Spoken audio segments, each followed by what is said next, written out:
Nous avons été voir Donjons et Dragons, l'honneur des voleurs. Nous allons découvrir en direct ce que nous en avons pensé l'un et l'autre. C'est le principe du café multivers, ça commence maintenant.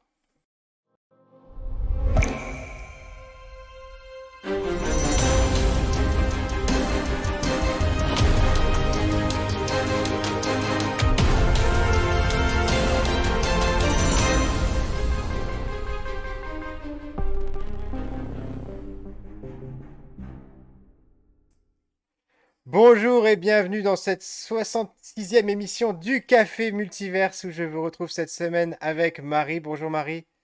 Bonjour. Donc je rappelle le principe du Café Multiverse. On a vu tous les deux le film Les Donjons et Dragons, l'honneur des voleurs. On ne sait pas du tout ce qu'on en a pensé l'un et l'autre, si on a aimé, si on n'a pas aimé, si on a détesté, si on a adoré. On va découvrir nos réactions maintenant, tout de suite, en direct. Dans une première partie de l'émission, on va essayer de ne pas vous divulgacher l'intrigue, de ne pas vous révéler des éléments clés. Voilà, et on va essayer aussi de vous donner un premier avis pour vous donner envie ou pas d'y aller, savoir si ça vaut le coup de passer 2 heures dans un cinéma pour ça. Et dans une deuxième partie, on va se lâcher un petit peu plus, on va suranalyser le film, on va donner nos réactions sur tout ce qui a pu se passer dedans. Voilà, c'est le Café Multiverse. Mais avant toute chose, on va se présenter comme chaque semaine. Honneur à toi, Marie. Qui es-tu? Bonjour Rayef, et ben moi je suis Marie, archéologue de formation. Dans une autre vie, j'étais passionnée par l'histoire et finalement on le reste toujours un peu, mais on n'en fait plus son métier. Et aujourd'hui, je reste une geek invétérée liée à la pop culture. Chaque semaine, je vais changer ma présentation, ça fera un peu la surprise. Cool. D'ailleurs, c'est très bien que tu sois archéologue de formation, puisqu'il y a des choses à dire, je crois, dans la partie spoiler sur ce film. Même Oui. si, évidemment, ça se veut un divertissement qui n'est pas réaliste, mais bon, il y a des choses peut-être amusantes à dire. En ce qui me concerne, je suis responsable de la communication numérique dans une collectivité territoriale, pardon. Et dans une autre aventure de ma vie, j'étais responsable des invités pour les festivals Japan Expo et Comic Con Paris. Donjons et Dragons, une franchise bien connue pour les jeux de rôlistes, voilà, et puis pour ceux qui aiment aussi Ok. les jeux vidéo, je pense.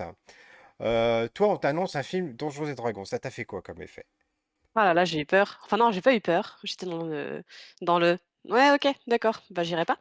Voilà. Oui, bah c'est ça. Je crois que c'est un petit peu ce qu'on s'est dit, et je dois bien avouer que moi, je n'y serais pas allé si, d'une part, j'avais pas vu des premiers retours positifs sur le film, ce qui m'a étonné, et si tu m'avais pas dit, bah tiens, et si on faisait une émission dessus, parce que moi, j'y suis allé.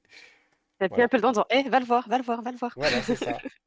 C'est vrai. Alors c'est vrai que des fois ça m'est déjà arrivé de dire à Greg, allez viens, on va voir ce film, ça a l'air sympa, etc. Et puis voilà, de faire une émission dessus ou une série. Et là donc c'était dans l'autre sens. Mais voilà, moi pareil, Donjons et Dragons, je me dis mais qu'est-ce que tu veux qu'ils nous fassent un film là-dessus? Enfin, je veux dire, l'univers est très très riche, d'accord, mais aussi tellement générique. Enfin, il n'y avait pas forcément un personnage qui ressort. C'est pas comme le Seigneur des Anneaux. Il y a un univers, mais de là à réussir à faire un film, à la rigueur, peut-être une série, pourquoi pas. Je me suis dit, tu vois, au long cours, bon, on peut trouver des choses, mais Ouais. là, un film, ça me semblait quand même un peu casse-gueule, quoi. Ça semblait très ambitieux et quand j'ai vu la première bande annonce, je me suis dit: «Non, ce sera pas possible».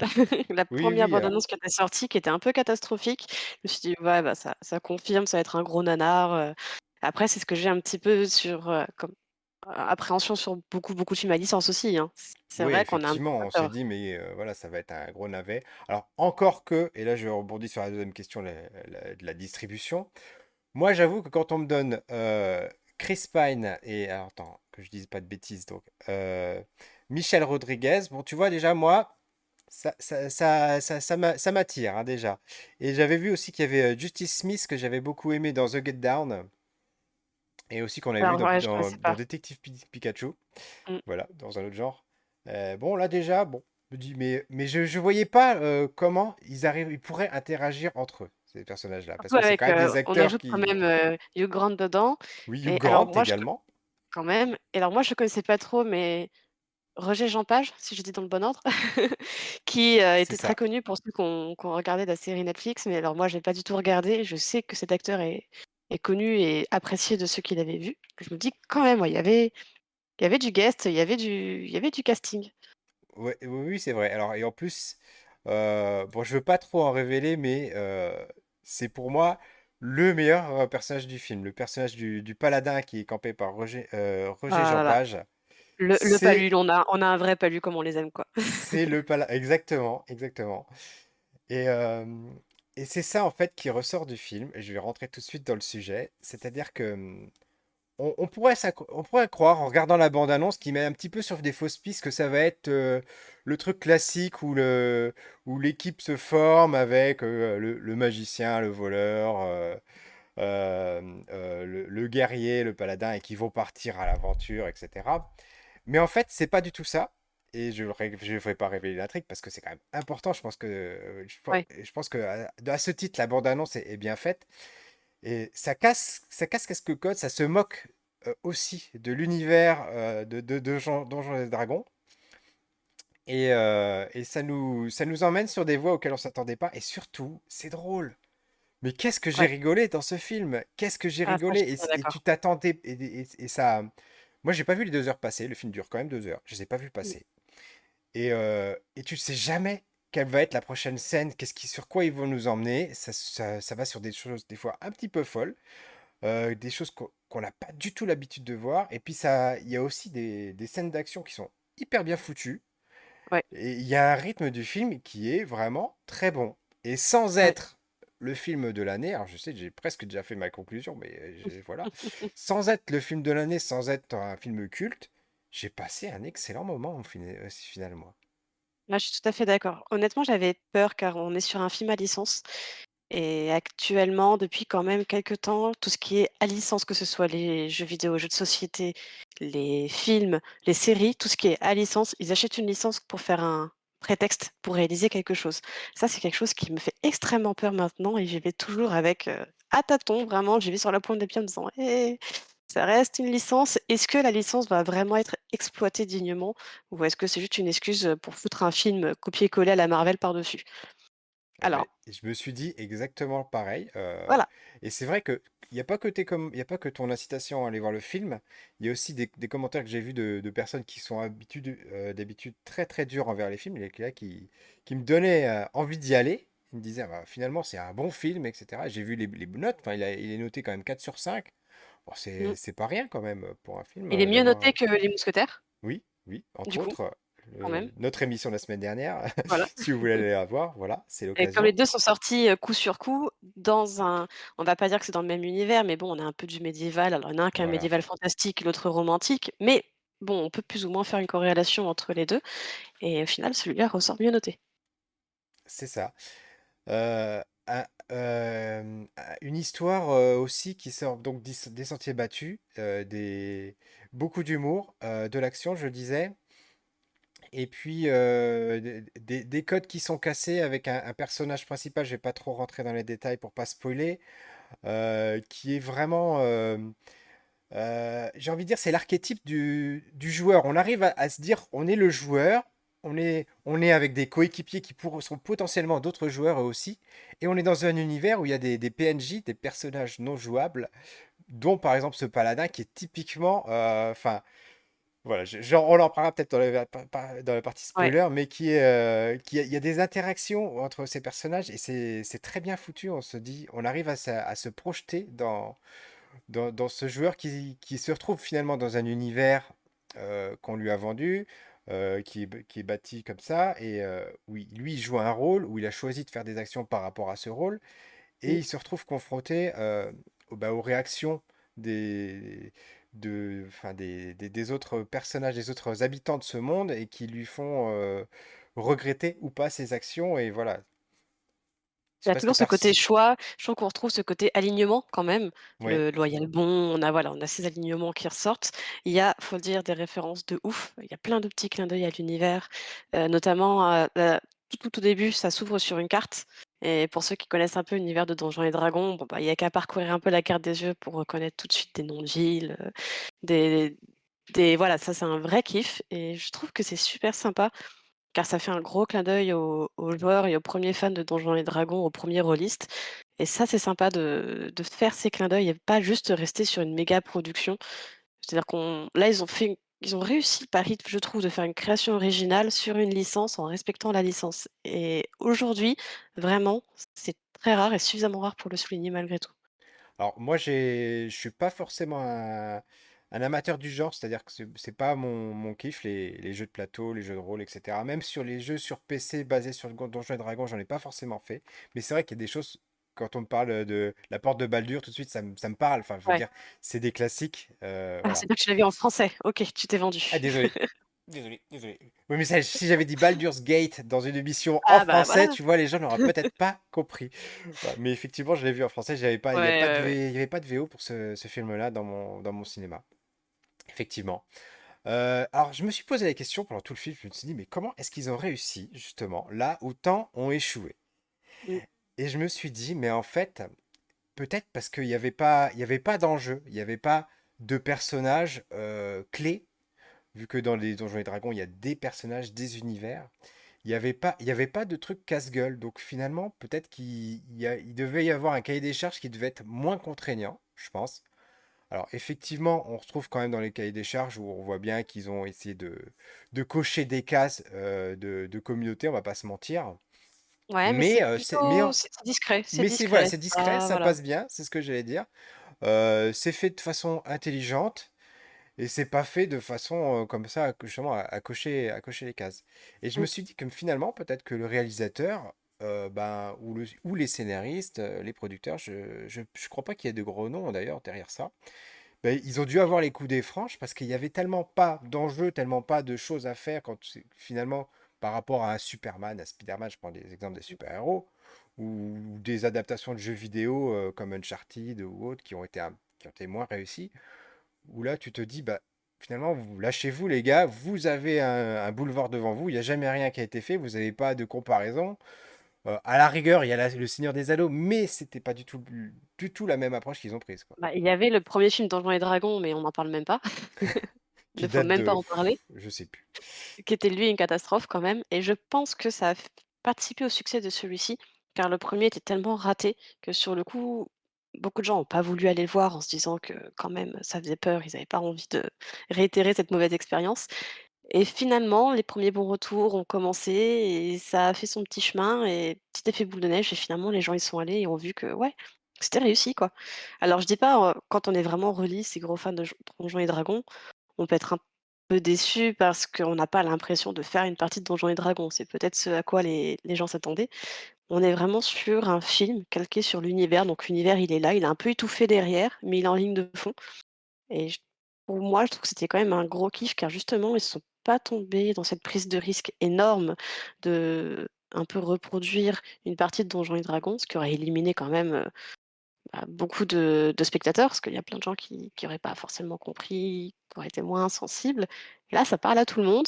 Les fans de la première heure vont avoir les petits clins d'œil, ils vont se dire: «OK, c'est chouette». Les gens qui connaissent pas du tout l'univers vont dire: «C'est cool comme film d'action» et je pense qu'on a vraiment un gros kiff sur du médiéval fantastique et ça, à part Le Seigneur des Anneaux, ça faisait longtemps qu'on en avait pas eu quand même. Oui, oui, oui. Et ce qui se passe aussi, c'est qu'on a, on a cet humour en fait qui est omniprésent et qui rajoute Ouais. une touche et qui permet aux gens qui sont pas habitués à l'univers de rester dedans en fait et d'y trouver plaisir quand même, hein. Ouais, je pense que ça peut parler à tout le monde et même en famille pour moi ça passe totalement quoi, parce qu'il y a pas particulièrement de sang. Il y a des Non. scènes d'action et de combat, mais c'est pas non plus de l'ultra-violence. Justement, ils arrêtent pas de dire que leur but c'est de enfin non, je vais pas spoiler tout de suite, mais voilà, il y a pas de sang, à tout bout de champ et je pense que c'est ultra familial et ça peut vraiment parler à beaucoup de gens. Oui. Alors j'ai perdu le fil de ce que je voulais dire. C'était par rapport. Ah oui. Non, j'ai reperdu le fil. Bon, C'est on va pas dire grave. que déjà il Vas-y. y avait un gros kiff visuel quand même sur les effets spéciaux, ça on peut en parler Oui. peut-être? Oui, C'est oui, c'est vraiment c'est une réussite. réussi. Voilà, on est bien on est bien dans l'ambiance, les cités, le côté fantastique, les ennemis. Là, il doit y avoir pas mal de clins d'œil aussi, moi, que j'ai pas forcément, des Ouais. références aux ennemis. Dans les armes, Euh, dans les ennemis, dans les villes, il y a un petit bestiaire, alors le bestiaire est pas très représenté, mais un petit peu quand même. Ça, c'est sympa. alors, c'est vrai c'est ça que je voulais dire, ils sont pas tombés non plus dans dans la facilité scénaristique de se dire, On joue une partie de Donjons et Dragons, on voit des vrais gens dans la vraie vie, entre guillemets, qui jouent une partie de Donjons et Dragons, et on voit leurs alter ego dans un monde fantastique. Ça aurait pu être un écueil, Ouais, et on vous le dit tout de suite, bon, c'est un petit peu du spoil, mais c'est pas ce qu'ils ont fait. Ils ont pris un autre parti pris, et on pourrait vous en parler dans la partie spoiler. c'est On y ça. passe tout de suite? Moi, je dirais juste aussi quelque chose dont j'aime bien parler à chaque fois, c'est la Vas-y. musique. Ah, la Et, musique, oui. s- et là, la musique, on est dedans, quoi. On est en plein dans l'ambiance. Elle nous fout dans l'ambiance. On a une espèce de musique, une ambiance constante qui est très très travaillée, qui colle parfaitement aux scènes et au visuel qu'on a. Donc ça, je tiens à le souligner, c'est un super beau travail qui a été fait là-dessus. Alors, c'est vrai que dans les moments où j'étais en mode café multiverse en regardant le film, je me suis rappelé de ce que tu nous avais dit justement la semaine dernière par rapport C'est vrai, aux Trois Mousquetaires, à l'absence de musique. Là, je me suis dit, bah non, là, la musique, pour le coup, c'est bon. La mission est remplie, ça coche la exactement. case. Donc C'est ça. voilà, c'est un peu notre conclusion, cette première moitié d'émission. Si vous aimez, enfin, vous n'avez même pas besoin d'aimer l'univers. Si vous avez envie de voir un film divertissant, un bon divertissement, avec un petit peu d'action, beaucoup d'humour. Si vous aimez Chris Pine ou Michel Rodriguez ou bien les autres acteurs qu'on a nommés, bah, allez-y parce que c'est un chouette moment. Moi, j'ai beaucoup rigolé. Ça se prend pas la tête. Si vous avez envie d'aller au cinéma en ce moment, parce qu'en plus il fait pas forcément beau, en tout cas Mmh. pas dans mon coin, pas dans le Grand Est, moi je vous le conseille. Vous allez passer Pendant un 2 heures, excellent on est un moment. peu transporté dans un autre monde et ça fait du bien aussi. Voilà, voilà, effectivement. Et sans transition, on passe à la partie spoiler. Spoiler.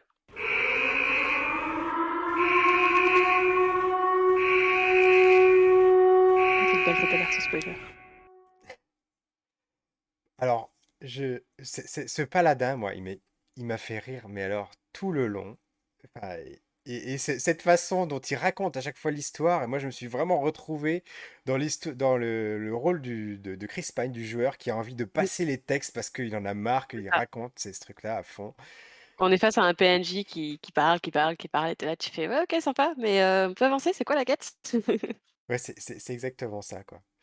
Et en même temps, il représente ce fameux voilà, pour moi, c'est le palu, le gros kiff du joueur où là, on lui rend un peu ses lettres de noblesse et il est ultra kiffant, quoi. On voit la puissance, on voit vraiment le loyal bon, on voit enfin voilà, on a un mec avec une histoire, on a un mec avec un engagement et ce personnage est pour moi le mieux écrit vraiment de tout le film. Ah mais carrément, j'ai rien à rajouter à ce que tu dis, c'est ça, il a l'armure étincelante, il a les techniques, il est badass, il est bon avec la population en plus, parce que là on le voit hors du cadre des combats et de l'aventure, on le voit dans le Ouais. cadre de lui, ce qu'il est quand il n'a pas l'armure.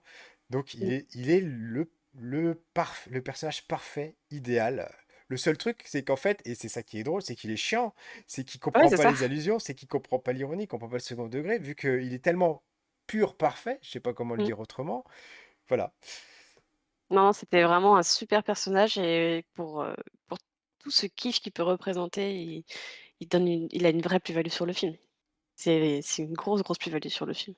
Même ne serait-ce que la manière dont il repart, en fait, dont il les regarde Oui, partir. c'est On a ça. l'impression d'avoir un bug dans un jeu, quoi, sur une Oui, cinématique. c'est On se ça. dit: Et le «C'est rocher, il va le bien». contourner? Non, il marche, il passe par-dessus. Voilà, c'est OK. ça. Très bien, on a compris.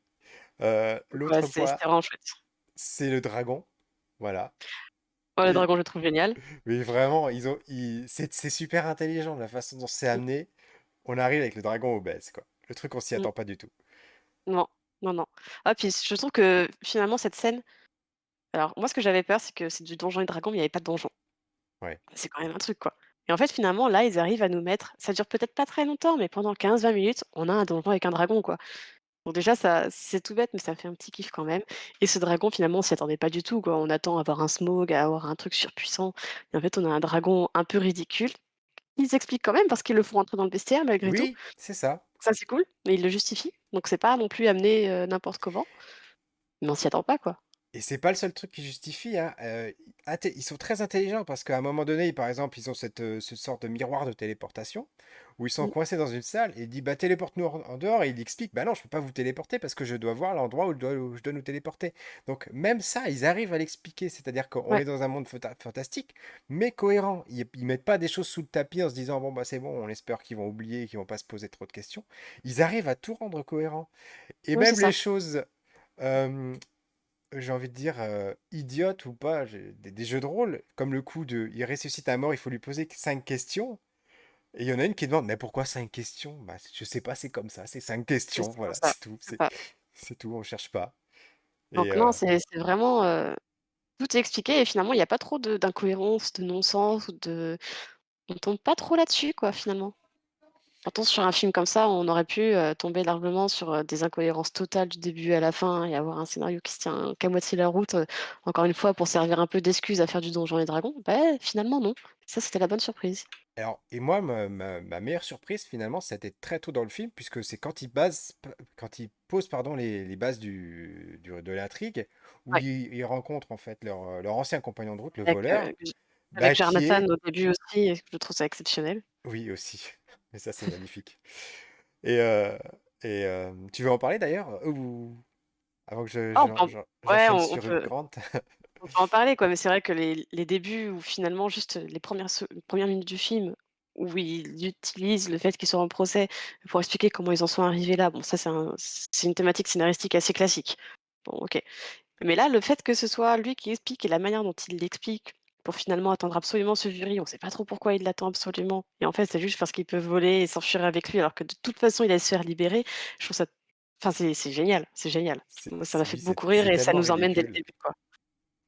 Et donc, il retrouve Hugh Grant, le voleur. Et là, ben, c'est bien parce que ils ont cassé complètement ce groupe qui est en fait l'ancien groupe classique avec le voleur, la magicienne, etc., le sorcier.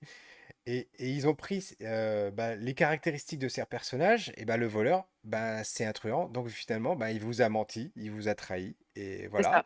Et la magicienne noire, bah, elle s'est fait, on va dire, corrompre par ses propres pouvoirs, et c'est ça qui est intelligent, c'est qu'ils ont pris, donc je disais les caractéristiques de ces personnages pour en faire un trait du scénario et une raison, ben voilà, de les faire interagir entre eux, quoi. Ouais, ça vient vraiment servir le récit pour le coup, ce qui est, voilà, encore une fois, une bonne surprise. Et puis et donc enfin voilà, moi l'humour qui est omniprésent, que ce soit dans les moments dramatiques ou dans les moments de quête, pardon, avec je disais tout à l'heure en introduction, je parlais du fait que tu sois archéologue de formation. Bon, les cadavres sont là depuis 100 ans, donc il devrait plus rester autant de choses que ça sur un cadavre quand même. Ça dépend de la nature de la terre. Ah, Si la terre est voilà. plus ou moins acide, bon voilà, on peut si la terre est acide ou humide, si, ça va. D'accord. Moi, je me disais, au bout de 100 ans, il aurait plus rester qu'un squelette, pardon. Ah ça peut, ça peut. Ça peut quand même. Bon, bah voilà. Ça Comme dépend de la quoi, nature du sol. voilà, heureusement que tu es là pour servir à On va l'émission leur et pour nous laisser dire, voilà, on va voilà. leur laisser le doute, qu'ils sont dans une terre, qui est pas trop acide, assez humide, donc on va Mais bon, laisser le doute et dire que c'est possible. ça reste un film, voilà, Ouais, un on est film de sur du fantastique, fantaisie, voilà. mais c'était vraiment pour ma part, j'ai trouvé ça vraiment sympa, j'ai passé un bon moment et honnêtement, je sais pas si c'est fait exprès. Faut savoir qu'il y a Baldur's Gate 3 qui sort là, incessamment sous peu, qui est extrêmement attendu. Il y a déjà, une partie du scénar qui est sortie, laquelle on peut jouer et je sais pas si c'est fait exprès que ce film sorte, juste, 2 mois avant la sortie du jeu. J'ai pas trouvé de lien entre les productions, mais s'il y a aucun lien, c'est très, très bien joué parce que moi j'ai qu'une envie, c'est précommander Baldur's Gate 3 et d'y jouer tout de suite quand il Et sort, quoi. ben moi maintenant j'ai justement envie d'y jouer, Franchement, voilà. Maintenant ils m'ont on donné envie et puis le fait voilà. d'entendre parler de la porte de Baldur justement plusieurs fois dans le film, moi ça m'a tiqué. Je me suis dit d'ailleurs à ce moment-là, puisqu'on est dans la partie spoiler, bah si le film marche, bon il y a à mon avis c'est pensé pour qu'il y ait des suites parce que ça s'appelle Donjons et Dragons, l'honneur des voleurs, donc on imagine bien que s'ils ont mis un sous-titre, c'est qu'ils ont dans l'esprit qu'il y ait des suites. Voilà. Et là, il y a Cowboy Etoile qui arrive déjà dans les commentaires et qui nous dit c'est déjà la partie spoiler, c'est vachement cool. Bah oui, on a commencé l'émission à Other aujourd'hui. Oui, On avait des choses à faire qui nous obligeaient à ne pas pouvoir être disponibles cet après-midi. Donc, on a oh, fait l'émission à Other et malheureusement, on n'a pas pu avoir et Greg dans l'émission qui n'était pas disponible lui non plus parce il était hier au salon, au Festival du Livre à Paris pour sa PD quand même, Écrivain. quand Rien que même, ça, excusez du rien que ça. peu. Voilà, on a des invités de qualité, je le dis, des animateurs de qualité dans l'émission. Voilà, c'était important de souligner. Est-ce que tu vois autre chose de la partie spoiler? Enfin, il y a plein de choses à spoiler, mais on va pas Je pense vous que ouais, il y a plein de spoiler choses, tout mais le voilà, moi, film si vous peu êtes là et que vous l'avez pas encore vu. allez franchement, allez le voir. C'est peut-être pas le film du siècle, c'est peut-être pas le film de l'année, même si franchement, il se défend bien et il va rester, un petit moment dans mon top là, je pense, pour l'année. Mais c'est un vrai kiff et je dis ça en tant que rôliste, en tant que, voilà, en tant que fan du médiéval fantastique. Pour moi, c'est un vrai kiff. J'ai qu'une envie, c'est de ressortir mes bouquins de Donjons et Dragons et mes petites boîtes de jeux et d'attendre Baldur's Gate 3 pour l'acheter tout de suite, quoi. Vraiment, c'est un film qui me donne envie d'y rejouer et rien que pour ça, je trouve qu'il a réussi son pari, du coup. S'il nous donne envie, c'est qu'il était réussi. Oui, et puis même si vous connaissez rien à l'univers des jeux de rôle, si vous êtes plus JRPG comme moi, enfin vous retrouvez des points communs entre les deux univers. Voilà, il y a des poncifs qu'on retrouve évidemment. Et même si vous ne connaissez rien du tout, enfin, l'univers arrive facilement, il est cohérent, il est bien expliqué. Il y a quand même des choses que tout le monde arrive à comprendre, les concepts de magicien, de guerrier, etc. C'est très simple et c'est presque pas important dans l'histoire. Et j'ai même trouvé que le personnage de Chris Pine, pour le coup, était super bien écrit dans le fait que finalement, c'est le musicien, donc c'est le gars qui est, en Ménestrel, ouais. général, le ministre. Voilà, il est inutile dans les équipes puisque c'est du soutien, donc il va il va te buffer, c'est-à-dire qu'il va te renforcer la force, la défense ou la magie. Voilà, j'explique un petit peu comment ça marche dans les jeux de rôle. Ils servent plutôt à ça en général, ces personnages-là. Et là, bah, finalement, c'est ce qu'il fait, mais d'une autre façon. C'est-à-dire qu'il donne confiance à ses camarades, il les pousse à aller de l'avant. Et c'est pas lui le héros. À aucun moment, c'est lui le héros de cette façon-là. Ils sont tous le héros à leur façon. Et ils sont une vraie équipe. Et c'est super bien équilibré. Et jusqu'à la fin, quoi. C'est ça, on est tellement habitué à voir le rogue, à voir le rôdeur qui sont mis en avant en tant que chef de groupe. Là, ça change un peu, déjà d'avoir Ménestrel, je trouvais ça vraiment sympa, j'avais hâte de voir comment ils s'en serviraient et ils s'en sont, je trouve, très bien servis. C'est vrai qu'on est sur un bon équilibre. Globalement, le film, en fait, est très bien équilibré et c'est sûrement ce qui fait son succès, d'ailleurs. Et alors, on est dans la partie spoiler. Je suis désolé, Cowboy Étoile. Bouge-toi les oreilles si tu ne l'as pas vu, parce qu'il y a quand même un truc. Il y a un caméo qui est juste génial. Qui est de. Comment il s'appelle? J'ai plus le nom. J'ai plus Ah, le nom. si tu l'as perdu, c'est une honte. Mais si, mais non, mais non, c'est en plus Bradley Cooper, voilà, pardon. Ouais. Il y a le caméo de Bradley Cooper, donc j'en dirai pas plus parce On n'attend que. absolument pas, et encore moins comme ça. Mais voilà, qui est. Enfin, c'est magnifique. C'est Moi, ce que j'aime magnifique. bien, c'est que Bradley Cooper, c'est un acteur qui, dans sa tête, il a une liste des rôles qu'il aimerait jouer. Et ça fait des années qu'il coche au fur et à mesure. C'est pour ça qu'on le voit jouer dans plein de trucs différents. Il voulait jouer un chanteur, c'est fait. Il voulait jouer ça, c'est fait. En fait, il coche des cases. Et je pense que ce rôle-là, il faisait partie de sa liste. Et Et il a coché une c'est case tout en à plus fait en possible parce jouant que ça. il est tellement capable de tout jouer, ce type, c'est Ouais. incroyable. On Et parlait, je pense que ça faisait partie de ses petits kiffs et de ce qu'il avait envie de jouer. Et on parlait ça la m'étonnerait semaine pas. dernière d'acteurs et d'actrices comme Eva Green, par exemple, où on les attend dans un rôle, où on les attend dans une posture, etc.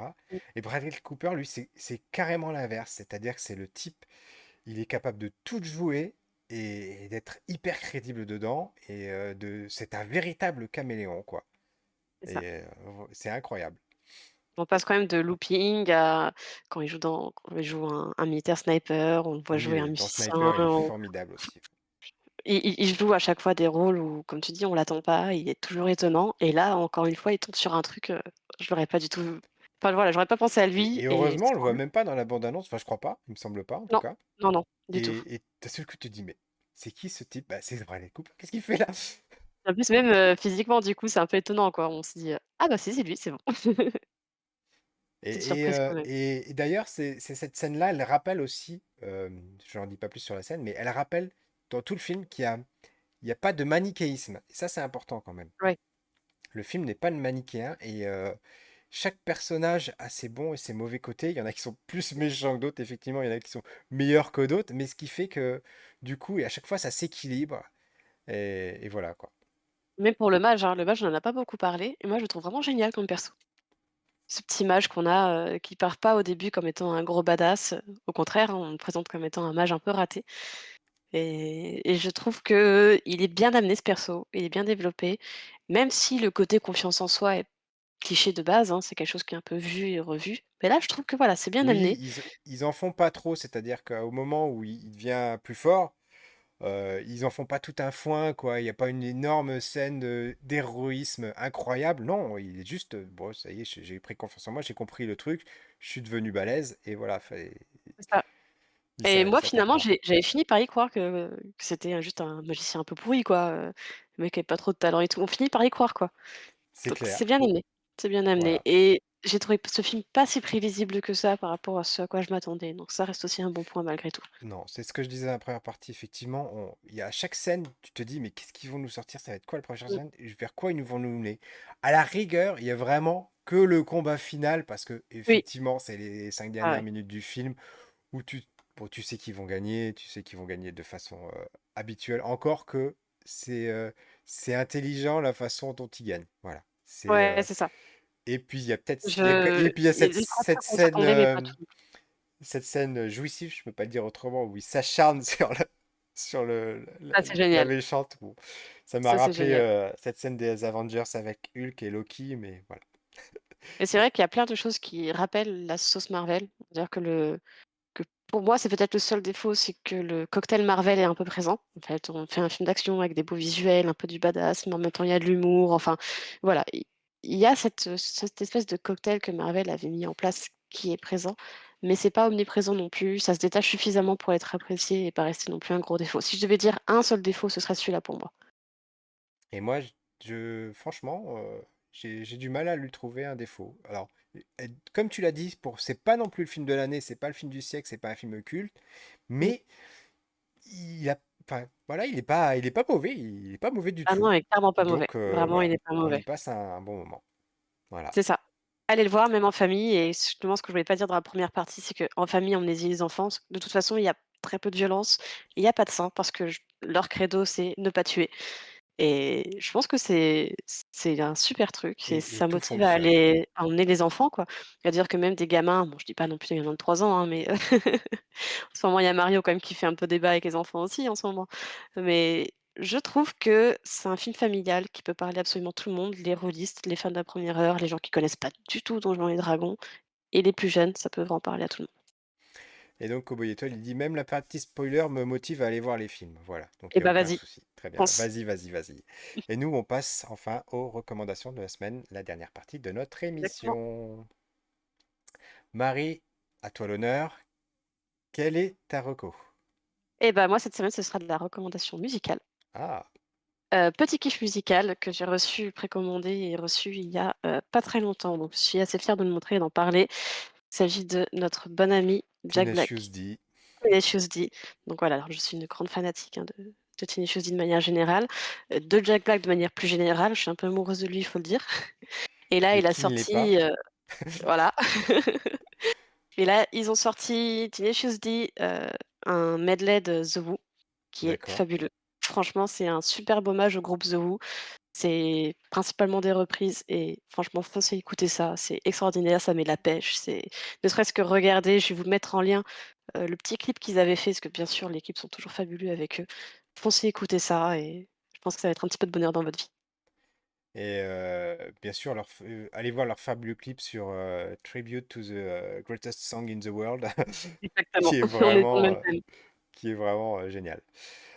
Moi, ma recommandation de la semaine, ce sera une série Netflix.